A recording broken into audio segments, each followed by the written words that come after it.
You are now watching Believe. Do you believe? Hey, welcome to On My Block, a Green Bay Packer podcast. I'm your host, Ahman Green, along with my good friend and teammate, Mike Wahle. Man, Mike, how you doing? I'm doing good, brother. Man, we got some. I had a good weekend, like we were just talking, and then I wake up to, what the hell is going on? To NFL news and the verdict coming out on Deshaun Watson. We'll get to that later, but I just want to be like, I was ready for more, Packer talk, football, because we're in the past now. I could hear the enthusiasm of the analysts when I'm, doing my homework because the pads are on right now. Right. So what's that mean? You talking about pads are on. What does that mean to us as players that day one when we strap on the helmets, we putting the shoulder pads on, putting the thigh pads in the pants and knee pads if you warm. What's that first day of pads mean to us? Well, I'll tell you what, especially an offensive defensive lineman, it's kind of a catch-22 because you can get remarkably better with your hands and your footwork without using, hat and helmet and pads. Mm-hmm. But the level of violence after that first day of pads, you just realize, wow, this is nothing like anything we've been doing up until then. No. And if you're doing it right, and if you're trying to work your craft and get better, you should be sore after that first day of pads because you just throw your body everywhere. You're a lot more helmet to helmet contact as far as even when we're kind of going together in the trenches. Mm-hmm. Yep. Everything's just a little bit more accentuated. But, again, when I kind of go back and forth now with I love pads, but pads are only as good as you're willing to practice. Like if you're willing to practice 100%. Hard, you're going to get a lot out of it. If you got guys that are out there, and we see this, I was on a team, and I remember in Carolina, when I first got to Carolina, I was used to how we played in Green Bay. Right. And I went to Carolina, and I remember Dan Morgan and Will Witherspoon, after day 2, they're like, hey, man, we can't practice that way here. I was like, what you talking about? He's like, we will literally die because we're in South Carolina, Spartanburg, and we're doing 2 days. Right. John Fox has you in full pads as often as he could, so you had pads on every single practice, 2.5 hours out there. And they were like, dude, we will literally die if you keep doing this. And I was like, nah, I'm going to do it. But after a while, you're like, we're going to die out here. You know what I mean? Yeah. And so it's so much fun. It's really what, for guys like you and me, pads are why we're in the game. I don't want to play 7-on-7. I don't want to put pillow. I want to hit somebody. I want somebody to this is where this is my test of wills. This is my test of wills against you. Yeah. And I know you feel that way. Oh yeah. That's why I'm laughing. That's why I'm praise. I'm doing almost the praise the Lord symbol, because that day of first pass for me, like you just said, all the linebackers that was trash talking in helmets. Mm-hmm. I'm like, what's up now? I said, now you want to do? Oh, AG, I would have blew you up. All right, now we could do it. We have so many pretenders, and this is crazy, right? And I'm not bad mouth. Listen, everyone has a good day and a bad day, but even at the level of the National Football League, there are so many. I call them studio gangsters, pretend tough guys, whatever you want to talk to them, right? Perfect name, and studio gangsters. They will talk so much trash when the pads aren't come on, and then you got those guys. And Keyshawn Johnson's got a name for them where they're I forgot what it's called. You're basically walking around the pile inspectors. You're a PI, pile inspector, right? You're never really in the pile. You're always kind of showing up a little bit late. Yep. And those guys, it is the best when they're a first-round draft pick, second-round draft pick, big talker, come in they got all the stuff on their they got the accessories and all this BS, and it's they show up on pad day. It's they pull up lame, they got a calf cramp, they got to blah blah blah blah blah. Right. They can't come with it. Oh, dude, those are some of the memories that when I think of everybody thinks we remember games and all this stuff. Dude, I remember this stuff. This is the fun stuff for me. Yeah, day one was pads, and then we got between you guys, the big guys, offense D line. I just sit back. I wait. I'm I could I remember about year 5 here. I could look at my watch if I had one on. I could look at the clock. I was a fight's about to go down. Yeah. I said, I know it's going to happen day one. It always does. It's always the big guys because guys, they hot and bothered. And now this is the first day of physical. It happens. But to your studio gangsters too, then I'll be okay, especially speaking to the offense, the wide receivers, because those are guys talk the most.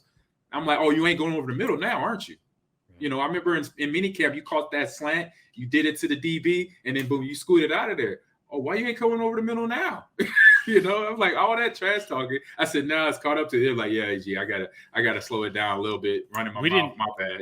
We didn't have like Donald Driver's a tough guy. Yeah, but he's not a tough guy. You know what I mean? Like he's got a smile on his face. He's not talking a lot of trash. But he knows go better. Over the middle. He knows go better. Over the middle. Like he's a tough guy like that. Like I have so much respect for him. But like I played with this dude, Steve Smith in Carolina. Oh, no, yes, bro. You could set your clock every time like transition helmet comes on. He's beating somebody up.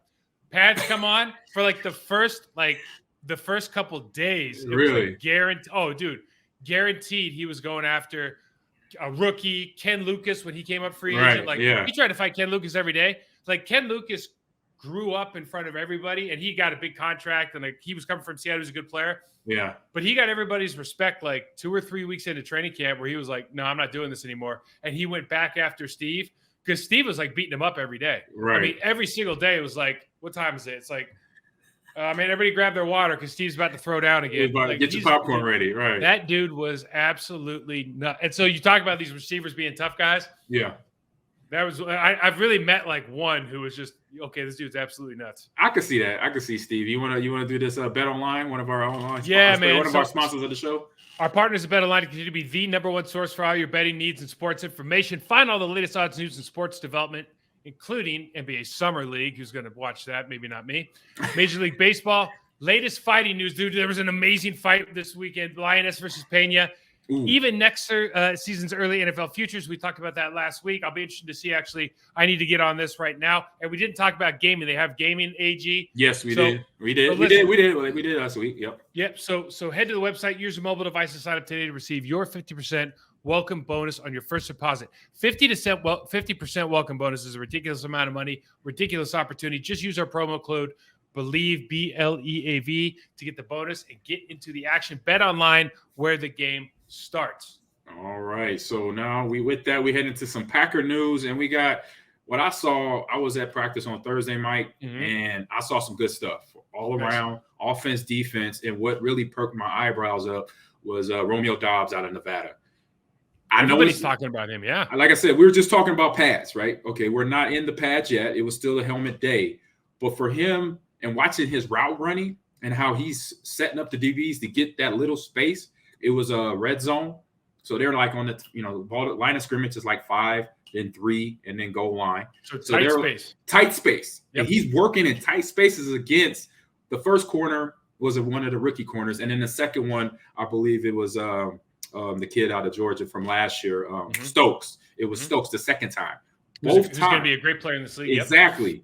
Both times using the little space that he has. He's running one of them, what the receivers doing. It's a corner route, but it's tight. And sometimes you got to flatten it out. And that's what you said. He comes off the ball. He gives them something. He gets straight. He gets forward, gets up the field, and then stair steps him at the top. Just enough space for Aaron to get the ball in on both throws. Both balls were from Aaron. And in that sense, it was ball where it's supposed to be. And then he's getting the ball and then securing it the whole time because the DB is going to try to swat at it.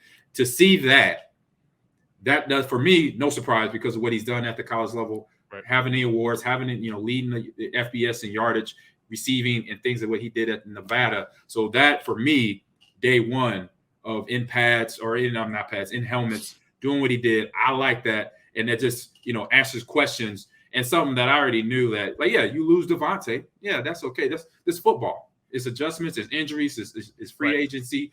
That's going to happen. We just work next guy up. Who's next on deck? Who's going to show up and make those type of plays that we're looking at, what I saw on Thursday. And to your point, that room, all the young guys in that room, regardless, we talk about Lazard going into his third year. We talk about Dobbs. Christian Washington's hurt right now. We'll talk about that in a minute. But these guys are with the best player in football, right? Like, yes. And arguably, whether it's you talk about Mahomes, talk about Tom Brady, like from a football mind, you're taking a PhD course every time you're on the field with Aaron Rodgers, man. So these receivers are going to be detailed. They're going to be like, you can't help. You won't survive if you don't learn and learn fast. Right. So these guys, the expectation, I think, for these guys, and everybody wants to make this big. Well, we lost Devontae. What are we going to do? Like Aaron Rodgers has already shown that he can have success, and I know we're talking early right now, but he's shown that he's had success in games without Devontae Adams. Why? Because he's Aaron Rodgers. Because he can make people play better, and all he's going to do with a guy like Dobbs, or hopefully when Christian Watson gets back, he's going to accentuate their strengths. He's going to help them with their weaknesses. He's going to improve their capabilities. He's going to vastly improve their confidence, more so 100%. Than anybody else in that. And building. I think that's paramount right there. It's the confidence of that player. Yep, the confidence of that player, because then all they know is they figure out, oh, wait a minute, I just got to run routes. He's going to throw me open. He's going to throw the ball when I'm open. If he doesn't throw me the ball, that means I'm not open. So then just do me. And then when a player could just be focused on one thing, then they'll play better because they're not thinking about a whole bunch of 100 things going on. And then we move on to the young kid from North Dakota State, Christian Watson. I saw him when I went there. He was in a knee sleeve, doing the rehab stuff, riding the bike. But I don't think he's going to be something big. And being on the shelf right now, to me, is like, that's fine. It's not an end breaker, not a deal breaker, other than learning the plays, playbook wise, getting in the film. As long as he's watching film, I know he's doing it because the coach is going to say, get in there. If anything, that's the time, having this rehab time for him to get in there and watch film and break it down. Yeah, but listen, we've both been injured in the preseason. It depends. Like later on in your career, it matters less and less. I would just say this right now, because of the situation. Obviously, if Dobbs is doing really well, he is now taking reps away from Watson. Correct. And he's not only taking reps away today, literally, he's now taking them away 3 weeks from now, and hopefully whenever Watson comes back from his scope. Right. So that's the only thing. If I'm sitting in his camp, like I'm not freaking out either, because I know I got a long career ahead of me. But there are positions to be had right now, and you can't make him sitting on the sideline, especially if you have no experience. Hopefully he gets better soon. But it's exciting to talk about all these other guys anyways. Lazard's looking like a number one receiver. Dobbs is doing well. So the biggest question is really like, when are we going to get all these guys back? Right. Bakhtiari, like when are we going to get that whole thing we talked about last week? It's really tough, but we got Robert Tonyan still out. Jenkins is still out. Christian Watson's still out. There are weapons on this side that we don't have answers to yet. And this happens every year, and it's better this happening in preseason than it is in week 4 or week 6. Yeah, mid-season starting in October and going into early November, that's a bad timing. So right now it's okay. And I say, if anything, another layer to add on top of that, it just raises the competition. Because a kid like Romeo Dobbs, Winfrey, the other young receivers, Rogers too, Amari Rogers, those guys in the room were like, oh, okay, I got time to put some work in. I haven't heard about Amari Rogers. Did you see anything interesting from him? No, nothing that just popped up that surprised me. But he was doing special teams as usual. But then running his routes, what I saw, this looking, normal. Nothing that was like, oh wow, like the kid dropped 16 pounds, I think. I know he came in a little soft last year. So. So that part he did look slim. He looked good. So from a standpoint, even in another guy that looked good. Didn't see him just being more technical was Azir Alexander. Seeing him on the field was a nice relief. It's nice to see because you know what he can do. You know that quarterbacks don't want to throw to his side.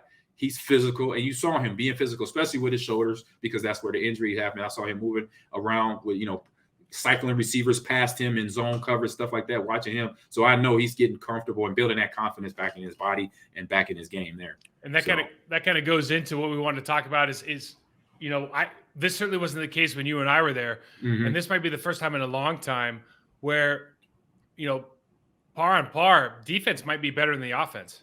Yes. If you just look at, I know we have the 2-time reigning MVP, but if you look at all the other pieces and the injuries on offense, especially, you look at everything that we have on defense on all 3 levels, the defense it'll be interesting to see how pads go today. It'll be interesting to see how much is kind of baked into the offense winning, because that happens with coaching staffs a lot as well.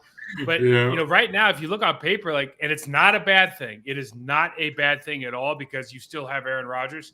Yeah. But having a defense that is maybe dominant in the early stages of training camp, because, AG, remember, when you go to a training camp, you expect the defense to be better early on because of the timing and the way that we have to sync up from receiver to quarterback, et cetera, the timing of blocks.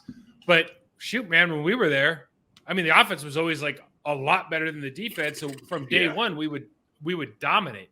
Yep. And I think that went through most of the time with Brett, or maybe not early on with Brett, when those guys first showed up, because we had a top 2 defense.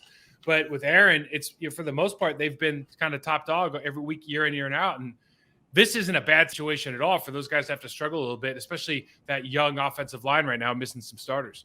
Yeah, missing some starters. Like I said, that's the time for young players, or any player that matter, come in, get those reps in, watch film, break it down, take the notes, take those detailed notes, so that just help them get better individually as a player. When a guy like Jenkins and Buckatari is out, Josh Nyman, Cole Van Nylen, who's a local kid here, Rasheed Walker, Caleb Jones, those guys can use that time for themselves, and the coach Stefanovic can then dig his nails into them understandingly, because they're on the field right now. Because obviously coaches want to work with the players that are on the field, that are healthy, but know in the back of his head when Dave becomes online, when he gets online, that he knows he could go back to those players there and have getting everybody, and then you got a big room, you got a good room from everybody coming in here. So now we going into trench warfare, and then we're talking already about the pads. So anything else you want to cover there before we move on to the next topic? Yeah, just if we're talking about the offensive line, I think it's interesting that they kind of switched up some of the starting units. Zach Tom got to play left tackle, starting unit left tackle. I think day 2, Jake Hanson was in there at right guard. Royce was out at right tackle. I mean, obviously, once you get a Jenkins back, which it sounds like he's going to come back before Bakhtiari, it kind of solves a lot of these problems. Yeah. But listen, man, we know that Zach Tom is an elite level athlete, and he's getting the chance to play at early on in his career. Jake Hanson, we haven't seen anything from Sean Ryan yet. At least he's playing second team guard right now, but I wouldn't be shocked if he gets in there and gets an opportunity to start at least play in the first team right guard, right? Knowing that Myers and JRJ are going to be the starting center and left guard respectively, and then we'll kind of see how everything else plays out. But having all of these young guys right now, what's really amazing to me, AG, honestly, is the quality of offensive line play has gone down in the league as far as what the expectations are for guys coming out of college. Yeah, but because of the surrounding pieces that you have around, because of the great job that Green Bay's always done historically drafting players that are kind of ready-made to play and can be developed, and then the development job that they do even in the spring with no pads on, for a guy like Zach Tom to be able to walk in and start at left tackle in a practice at this level, and for a guy like Jake Hanson, who by all accounts was lucky to be on practice squad, when he got drafted 6th round, I think last year. Right. Royce Newman can move around left guard or right guard, right tackle. There's something to be said, because a lot of teams just can't do that, man. That's one of the reasons we talked about last week. We love to talk about skill position players, but dude, you look at teams that are really successful, have good offensive, defensive, have good boxes, right? Yeah. Running backs to linebackers, they're stacked. And this team is always really good in the trenches, because they do a great job of drafting and developing talent. Yeah, and that's the thing you have to do as coaches, and it's from the scouting department to the coaches. Once the scouting department scouts them out, then they get them in the building. Then it's up to the coaches to see, okay, this is a one in a generation talent. I don't have to do much. He has all the tools. Now let me just teach him the few fine mechanics that he's going to know and need to use at the NFL level. Or is he a guy we have to put some work in? We're going to have to coach him up a little bit, get that time, make sure he watches film, watch a guy in front of him, watch a veteran or what have you. So you understand that as coach, you kind of figure out, this is what I got. And the good thing is you got a lot of players, you got a lot of front, all the offensive linemen that are there. They have been, from last season, which we watched, they've been around the circle. They've been in every position that they needed, because they were rotating through injuries or once John Myers went back. So I say it's a good spot for this offensive line, and say for this team going into training camp. Hey, let me ask you a question, AG. Yep. Now, you just said something that was kind of piqued my interest, because I deal with this a little bit. So right. If you had a once in a generation talent, or let's just say you had an all pro caliber talent, 100%. Pro Bowl caliber talent at running back, which I mean, right. It's okay, maybe it's Aaron Jones. Right. If you're running that room, how do you treat that person? I treat him with respect, but I'm going to dig in on him too. Yes. Because I want him to get better. And I'm going to tell him that. I say, look, I know you're this. Mm-hmm. You got all that sitting on your shelf at home. I get that. But you can always get better. I'm not going to, I'm always, like I said, I'm going to come at him on a level mind, a level set. I'm not going to, degrade him or anything like that. But you've done this, but look what you could do with the knowledge and the stuff I could teach you or whatever, or what you want to learn. You got to want it more than me, basically, because I'm going to want it for you. I want you to be an all-pro every year, this, that, and the other, but you got to want it just as much as me coaching you. So I will say that to him. And that's what that's how I coach. That's how I will coach a top player, basically. It's what has been amazing to me, not only when I was playing, but now out of, and then coaching, but now out of the league and working with guys, is you get some of these guys that are talented enough, or maybe it's a contract that who knows, but coaches just literally stop coaching them. Yeah, I'm not talking about Green Bay. I'm talking about around the league. Around the league, I know you're talking about. Yep. Stop coaching. This happened to me to a certain extent. When I left and became a free agent, you stop getting coached because they just, maybe they think it's just something that's off their plate. Maybe they think they don't want to mess up with how good you're doing, whatever it is. But it's like good. And what people don't understand is, like, if you're a good player, man, I want you to coach me. I want you to coach. Right. I don't know everything. And most of the good players, even, I can't speak on guys that have been in the league for 15 years now, because life's a little bit different, I think, when you get to a certain point. But shoot, man, I played for 11 years. And I'm like, I remember in my 8th, 9th, 10th, like, I want you to coach me. I want you to tell me what I'm doing wrong so I want to be the best version of me. And it's amazing, even at this level, whether it's an ego thing, whether it's a time thing, who knows? But there's a lot of coaches that actually don't coach the talent they have in the room, and they just assume they're going to get along with the athletic ability. It's a damn shame, to be honest with you. It is a damn shame. Like, I looked at it when I started seeing it at Seattle, my second year in the league. To me, it looked like a coach at those times were saying, like you said, it's a time thing. I ain't got time for this. Right. I need you to be like this now. Why don't you understand this? Why you don't understand that? And it's like, I'm like, in my head, I'm like, you're the coach. You're supposed to coach him on that. That's what the time is here in meetings and film when we do our individuals. I'm like saying them. I never said it out loud because I wasn't a second year player, but in my head, I'm like, because I know in Nebraska, that's what they did. They would coach us up, they would berate us, but then they'll say, okay, this is what you're gonna do to get better. This what you're gonna do not to make that same mistake twice. And this is how you have better technique to block him, cut block him, protect the ball, whatever you got to do that. And I think it's a time thing. And people, I think, and also another thing, just throw it out there. These coaches are worried about their jobs. They're up there thinking, oh, you're going to get me fired. I'm like, because I've heard those conversations. I'm like, no, you're right. It's just interesting, right? It's because you just think, like, I mean, for me, because teams are willing to take credit for that guy doing well. 100%. Right? Like, their social media is going to blast them all over their social media pages. But it's like, man, I'd like to really contribute to making that guy's best version of himself. One guy, and I'm not a D-line coach. One guy I would love to coach on this team is Rashawn Gary. And it sounds like already he's making his presence known. Right? I think Matt LaFleur said a couple of days ago, like, hey, he could have 4 sacks today. And he's just a guy that can wreck practice. And I'm so excited. Like, I just think I followed a couple of things that he was doing in the offseason as far as how hard he works, the time he puts in. Like, I'm so excited for him to be that game plan guy this year. I just see that coming. We talked about it all year last year. And it's just, I can't, from an offensive line's preparation room and what it does to wreak havoc on an offensive coordinator's ability to call plays, 100%. Having a guy that you're just like, man, we are in a lot of trouble if we try to single him up with the right tackle. Like, that is a huge, huge opportunity for Green Bay to take that next step just by that one player working so hard in the offseason. So I'm thrilled to see his progress and continue to watch his progress. Yeah, I watched his drills too. He did a really good job. Real quick, Mike, if you got a lot of slack in your wire, fold it behind your shoulder real quick. Yep. Put that, because I know we're on camera here. It's something a little habit. So if you're ever live, make sure you put that cable behind you. But my friend helping you out there. So I guess we're ready to get off my lawn, and we got some good topics here, bro. Some good topics here. So I'll put this one in here because when I turned on the tube, I have NFL Network now, and this was what they're all talking about, and they're still talking about it 3 hours later. Is that Deshaun Watson's verdict hit the news lines everywhere.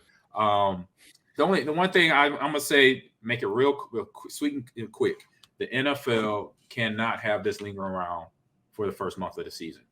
We already know the victims. We already know the people, the players involved. But this was something from a league standpoint that if they let this linger for now and the month of September, it isn't for a fan base that loves the game. It will be a little, I'll say, rough start to the season. So I would just throw that out there. So, I mean, there's just so much with this that is like is almost laughable, right? Yes. If I listen, just for me personally, if I believed that I had absolutely done nothing wrong, right? And I know you feel this way too. I would never settle out of court. Correct. 100%. And so, and we're all taking our biases in to a little bit to he said, she said, all these things that happened because we really can't. We don't know the facts, and we're not lawyers. Right. But what we do know is what kind of makes sense, like what passes the smell test, what doesn't. The fact that they settled with 23 out of 24 plaintiffs out of court, and then they bring in and then the NFLPA. Here's the biggest farce of the whole thing. When they came up with the last collective bargaining agreement, the NFLPA allowed the NFL to have ultimate veto power or appeal authority over anything that happens. So the NFLPA right now is saying, listen, we don't want Roger Goodell and his group to deliberate and make a decision on the Deshaun Watson trial. And then they bring up all the things that rightfully so that all the owners have been through recently and et cetera, et cetera. Right. And so they go, we want an independent counsel to take over this case. And so they went and got an independent counsel and I forgot her last name now, came up with a 6-game suspension, which to me doesn't sound right at all, honestly, just because you've damaged this, regardless of whether you're innocent or guilty. Like, right. This has been a talking point. It's a black eye on the shield. The shield's really the only thing that matters. Like, when we think Aaron Rodgers matters, Deshaun Watson matters, Tom Brady matters, Lamar Jackson, dude, they don't matter. The NFL will be there tomorrow if they all quit. And I mean, it's true. You're right. You're right. We all think if you and I stop doing this, if ESPN goes offline, the NFL will still be playing. They'll still be making money. They'll still have fans. Yeah. Right. And so for me, the thing that's interesting now is the NFLPA is probably happy with only 6 games. I think that's along the lines of what they thought they were going to get. 100%. That's what I've been hearing and what I am from my understanding as well. But Roger Goodell and the NFL have the ability to appeal this. And when they appeal it, the person hearing the appeal is Roger Goodell. Yep. So after all of this, like, we're only halfway through what really could happen. And when you talk about lingering on, and it continues, it can go further and further and further. And it's just another, like, well, the NFLPA, like, dude, you signed the contract. This is what, we're in this situation again. And the last thing I'll say about this, AG, because the whole thing's kind of, again, like, it's a really tough thing when we start talking about sexual misconduct. Correct. And it's obviously, like, not only this, but we can go back with players. We can go back certainly with some ownership groups. Washington Commanders right now are in the middle of this stuff. Yeah, it's a really sensitive subject. It is. What is always amusing to me with all of this stuff is we just kind of touched on it. Is this the NFL is literally only worried about, like, they're a company, and you think of like a tradition. You think of traditional business, like, who are the most, what is your job as a CEO, which Roger Goodell essentially is. It is to create value for your shareholders, your owners. How do you do that? You increase your ticket sales, you increase your merchandise, you increase your TV revenue. Okay. Yep. The NFL has done such a good job, whether it has been through how they are promoting, we're reducing injuries by we're making all these studies with the player safety, Yep. Whether it's and they're doing that. Why? So they can increase the amount of games that they can play and correct more TV revenue for the owners. Yep. Whether it's literally something as simple as, hey, we're going to kind of change the way we do the halftime show, and we're going to bring in artists that might not appeal to the usual fan, but they might bring in other fans, so we get more eyeballs on the halftime show. Right. So we can sell more ad revenue. Everything they do is business centric and focused specifically on how can we squeeze the most amount of revenue out of the most amount of people. And what we always, when these things happen, we always fail to understand is like, well, are people going to be mad about Deshaun Watson? Yeah, a couple of them. Yeah, but guess 100%. What? Those people are the bar that Roger Goodell has to set is very simply, how much will these people take before they stop watching? And I can almost guarantee They're not going in Cleveland. There's a couple groups that aren't going to watch the NFL that might not watch them anyways. Yeah. But this is not going to affect viewership in Cleveland. It's not going to affect viewership across the country because this guy, had the massage therapist issue. And that's what is, I don't know if it's fortunate or unfortunate, but it's kind of like laughable with all this stuff. We go through this and through this and through this and through this. And it's like, none of these people really matter. The only thing that matters is, are you going to turn the TV on or not? And Correct. I know it's a very callous way to look at the world, but that's what it is, man. But that's the truth. I mean, like you said, that is just the way. It's the business, unfortunately. And I say, get off my lawn with beating a dead horse, because we already know, if people are going to be upset, people are going to be for it, against it, shouting out, making big statements on why they like the 6-game suspension or it should have been longer. We're going to hear all of that. But just, Roger, NFL, make the decision what you're going to do, so then we can move on with ourselves, not trying to put not trying to just shove it under the rug, but it's been talked about enough. Hopefully they could get I say a nice bow on it and lock it in. So next topic here, Guardian caps. I had to do the homework. I'm like, what did he got? I got it now. Does it teach good technique, or does it promote more helmet to helmet contact, Mike? So we're just talking about players. We're just talking about player safety, right? We was just talking about it. If you're watching the NFL right now, especially in the first couple of days of camp, it's all the padded days. Today's padded day. The offensive linemen, defensive linemen, linebackers, anybody who ever has contact, they wear these mushroom pads over their helmets. Okay, and of course, it's like putting a pillow on. So of course, the study will show, well, if I hit you with helmet to helmet with this pad on, there's less contact and accumulation over time. Well, there's less contact. Yeah. But what I think Frank Reich brought up correctly yesterday is that when you add protection to your head, and your predilection is to hit with your head anyways, you're just going to hit with your head more. And for some players, yes. Yeah, and it's just but it's such nonsense. What they need to do is have a session where you actually leave the pads on, take your helmets off. Yeah, rugby style, baby. Rugby. Yeah, learn how to tackle the right way. Rugby players can tackle without. I mean, you can play offensive line, defensive line without your head, without your helmet. Yeah. You can learn to use your hands and feet better. All of this stuff works.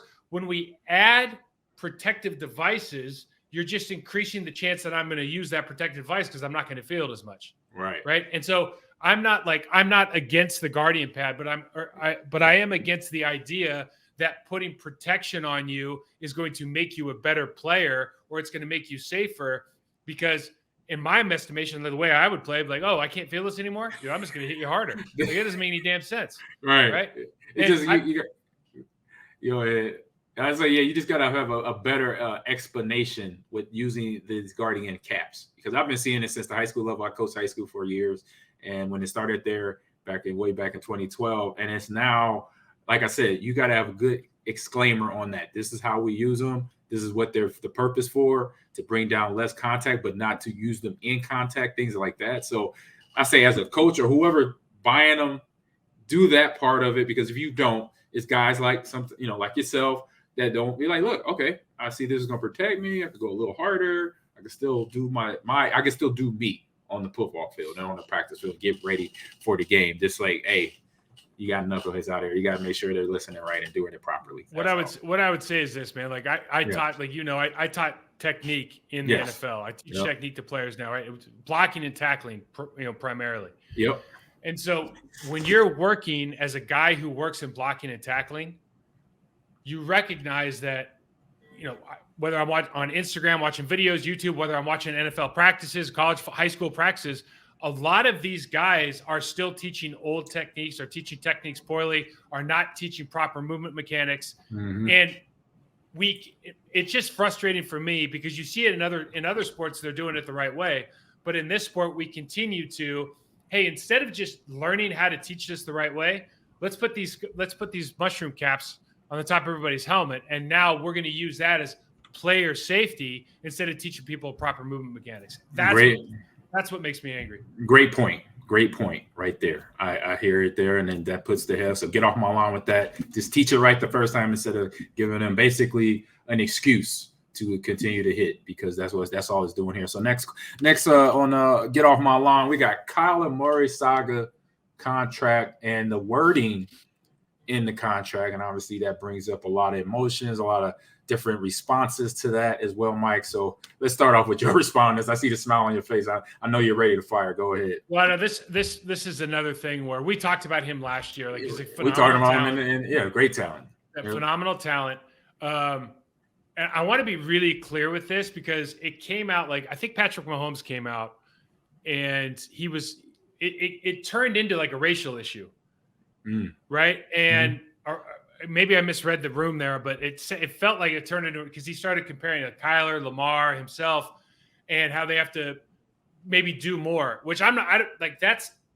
That's not the point that I took from this, right? And that's everybody's going to take their own thing, right? Yeah, and I can explain why. I can answer that question after you're done. Yeah, but very specifically with this situation, this is a guy who said last year, like, I'm not going to be one of those guys who beats myself up watching film all the time because I see so much on the field. His college coach, Lincoln Riley, said, Kyler's not one of those guys that's going to watch a whole lot of tape because, he doesn't need to, blah, blah, blah, blah, blah. So it's like the precedent is there. It's an embarrassment that it's in the contract. I think Andrew Brandt came out and said, like, I have never heard of a self-study requirement in any contract ever in the National Football League. Right. Certainly, Patrick Mahomes does not have this. 100%. Tom Brady, Aaron Rodgers, they don't have this in their contract, right? No. So when you look at the whole picture, right? The guy's a phenomenal athlete, number one pick in the draft, Heisman Trophy winner. I think he was number one pick in the Major League Baseball draft. He was number 9. He was 9, he said. Okay, so his interview. So phenomenal player. He's a competitor. Hasn't done a whole lot in the National Football League as far as winning playoff games and whatnot, but we can see the talent is there. But scrubbed his social media.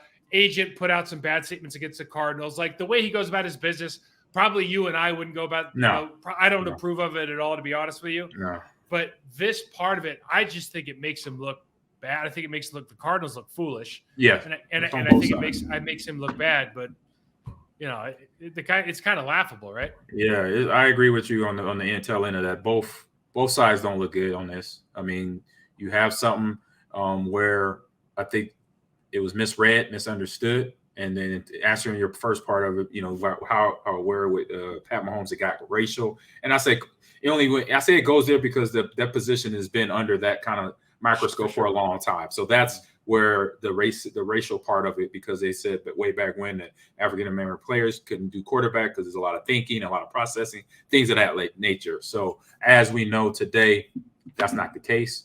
But with that one said, like you mentioned, I didn't know. I do remember some of his comments, like you mentioned, from last year, and those comments then sheds light on the simpleness of what the team was thinking. Let's just put this in here because he's been known not to watch film. His college coach said it. Other players and coaches said it. So to them, and they even said it, you know what? I think it's been taken out of context, but you know what? We'll move it anyway. Yeah. That's where it got, lost in translation. Then and there's subjects like that is very touchy, and it only takes a fine couple words to then bring you into that arena there. So I think that's where I say a complete miscommunication.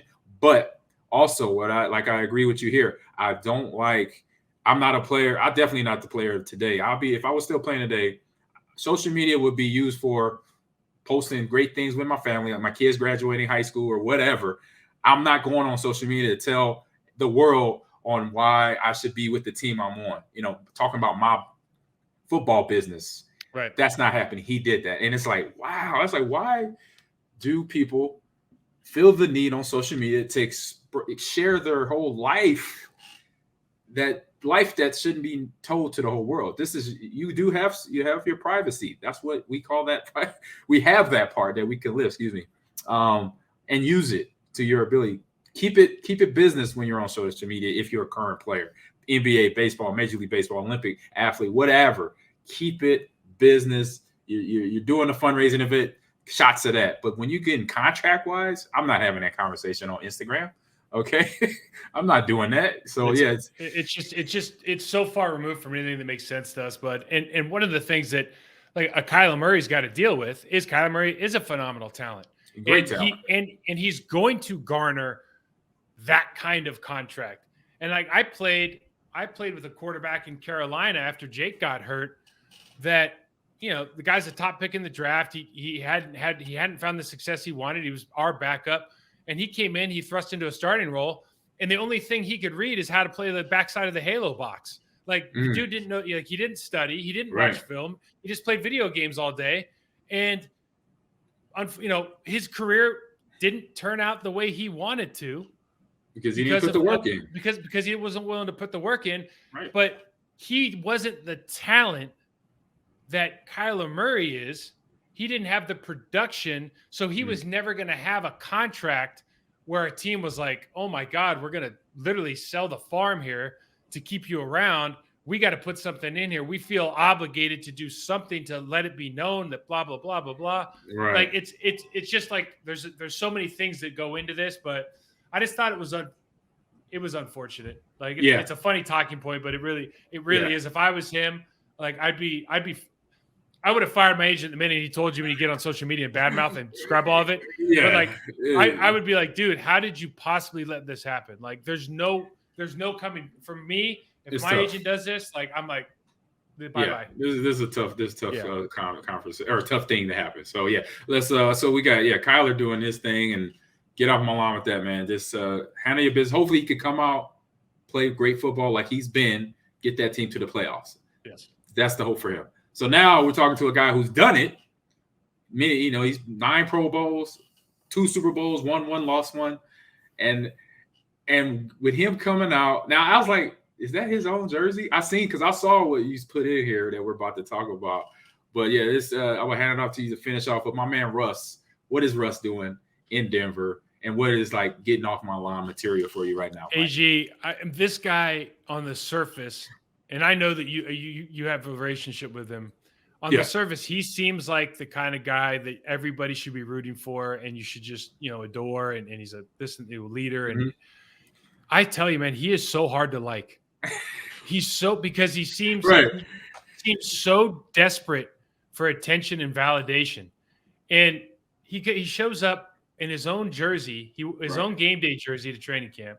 Yeah. He's driving this truck that like he needs a stair step for. It's like, what are you? That's a military grade truck. What are you compensating for?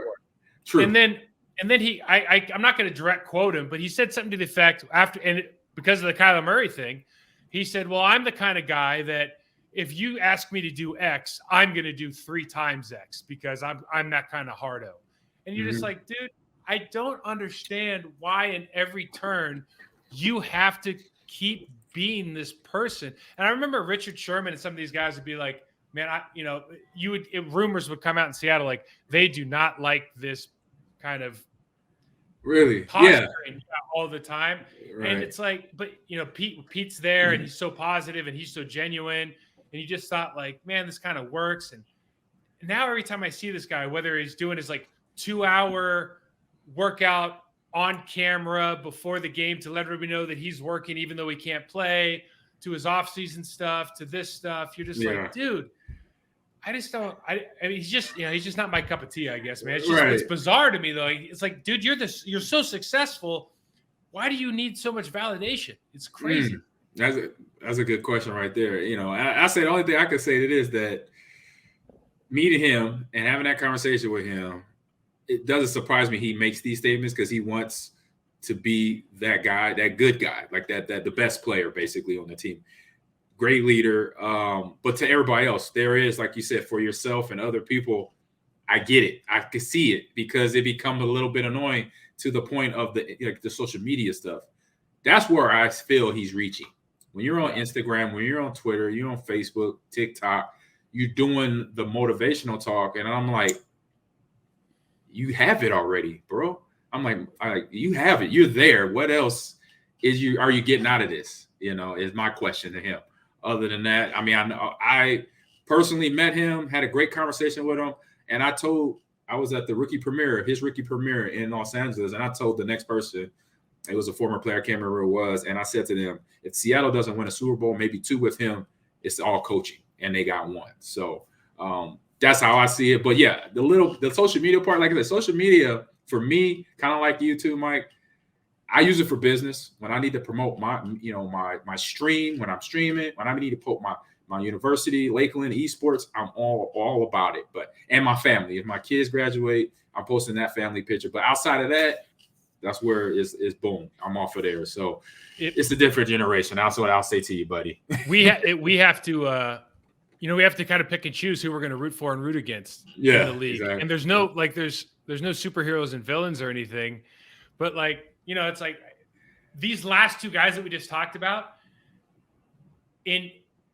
under any other circumstances, I would be huge fans of both of them. Yeah, because they're great players. Because they're great players, they're fun to watch, they're dynamic, they're exciting, and some of the stuff they do, it makes me like, am I going to root against this team now? You know what I mean? Like they just make it tough to be like, man, I really hope you do well this year. It's like, right. Yeah. That's all you look for. You're just hoping for that. But normal stuff now. We're talking about a normal situation, a normal padded practice. So Josh Allen. Oh, come on. Bro, come on. Now, if you with us on the football field, I already know what you're saying to him. So we got Josh Allen. Did you see this? Did you see the I watched video? the video. Yeah, okay, I watched the video. So explain the video for the video, for people that has not seen the video of Josh Allen running a padded practice, a goal line drill. He gets in the end zone. He gets a little contact from the defensive tackle there, and he gets mad. He pushes him. He mushes him in the face, and then it starts a whole scrum brawl. And in the video I watched, I think it was the main one on Twitter. The fan, I could tell the fan is on Josh's side, the way he's using his tone, talking about get him. I'm like, bro, no. Josh need to be ready for that. He is a scrambling quarterback. He needs to be prepared for that, even if it's his teammates in practice. Day one pads, you got to be ready for that, bro. And I would tell him that I say, Josh, calm down, relax. You bigger than me, and you running the ball. Just know that. I'm 220. He's like 236. Okay, bro, stop it. I'm a veteran too, so I'm gonna be like, stop it, young buck. Get back in the huddle, shut it down. Come on. You know what's going on. Two things, man. Welcome to the NFL in 2022. And I mean, not much to be said. Josh, you are going up against a guy. I actually know Jordan Phillips. Mm-hmm. He's like 6'5", 340 pounds. He's a big tackle, yeah. Like this is one of those deals where I always look at it this way. And I know people think about things differently, right? But I always look at it this way: if I'm willing to fight you on the field, that also means I'm willing to fight you in the locker room. 100%, right? And so this one doesn't pass the smell test to me because I just know that Jordan Phillips might have the advantage if they go locker room. And so anytime a quarterback goes tough guy, it's always kind of like, yeah, you sure, man? Are you sure? Because I think it's like, get him spiky, you have 5 people in front of you, yeah. Right.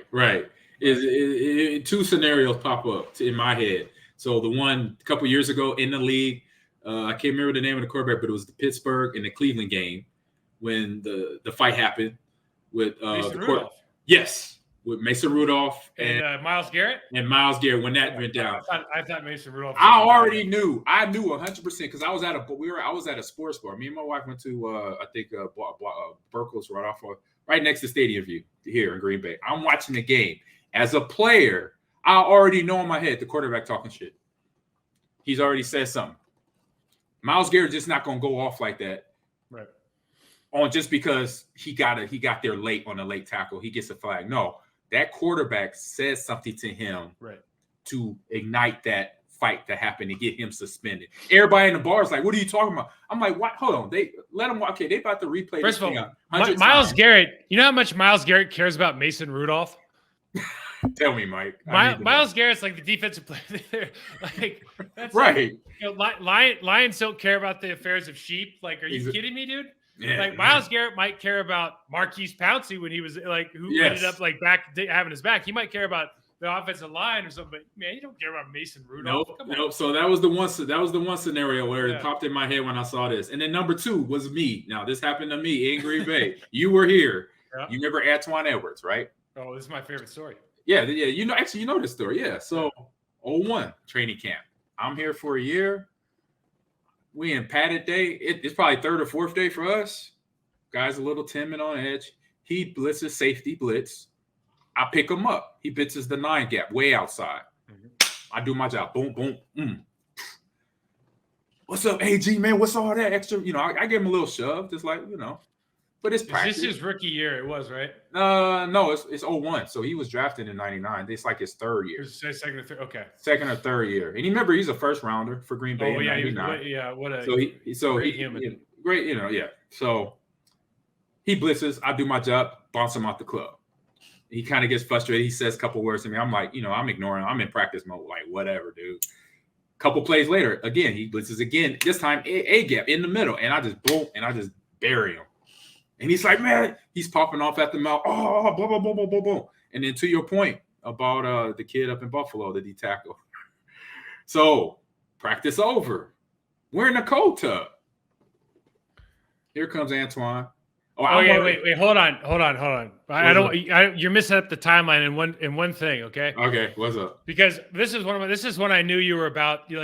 I knew things were going to be okay when you got there, right? Because we're all sitting on the sideline, and again, we had our 6 plays, whatever. We go sit on the sideline, and you came off on the sideline.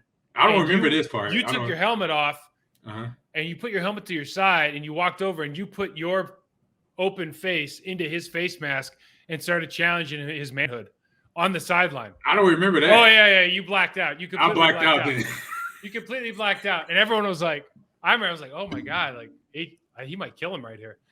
And of course, and he backed down. He backed down then. And he backed down, and then we didn't know about the part you're about to say. But that's that's why it's my favorite story. I was like, dude, you took your freaking helmet off. It was like face mask to face. Wow. It just went right at him. Oh, it was so funny. I don't remember that part, but thank you. I honestly think that is the minute that he realized he does not belong in the NFL anymore. Right. Because the guys like me that are about that life. Because when we in the go to the cold tub. We in the cold tub. He's already in the cold tub. And he's still popping off at the mouth. Oh, he pushed me over. He's trying to be all big and bad, da-da-da-da-da. He did this last year and da-da-da-da-da. So I just quietly get in the cold tub. I got my headsets on just like I have now. I'm bumping 50 Cent. I'm doing my thing. Tupac is going. And I hear him. You know what? I turn my volume down just a little bit just to see if he'll keep going. Sure enough, he's still in there. I'm da-da-da-da. He's that. I know I turned in the cold tub. We still in the water. I turned around. I said, I will drown you. Where you want this to go right now, bro? I said, what's up? I said, leave it out on the field. I said, it's over. I said, practice is over. I said, but if you want to get drowned, knocked out in this tub right now, I will do it. And he just kind of like, oh. But yeah, I was like, nah, bro. You ain't about that life. I am right now. So what people don't understand, about different kinds of personalities. Yes. Is you one of the reasons that I adore you so much is that you have one of the biggest smiles and just happy-go-lucky, nicest person to be around. But man, when that switch goes off, bro, like it's legitimately, and I was 300 pounds. I was like, I'm not saying I was scared, but I was like, I'm very aware of what's happening right now. Like my awareness level went up like 100% when your switch got flipped, man. Oh, dude, it's just a totally different human being shows up. Like, oh man, it's gonna be some problems. Yeah, I'm just protecting my own. When you've had enough, enough's enough. That's it. And it goes back. You know what it goes back to, Mike?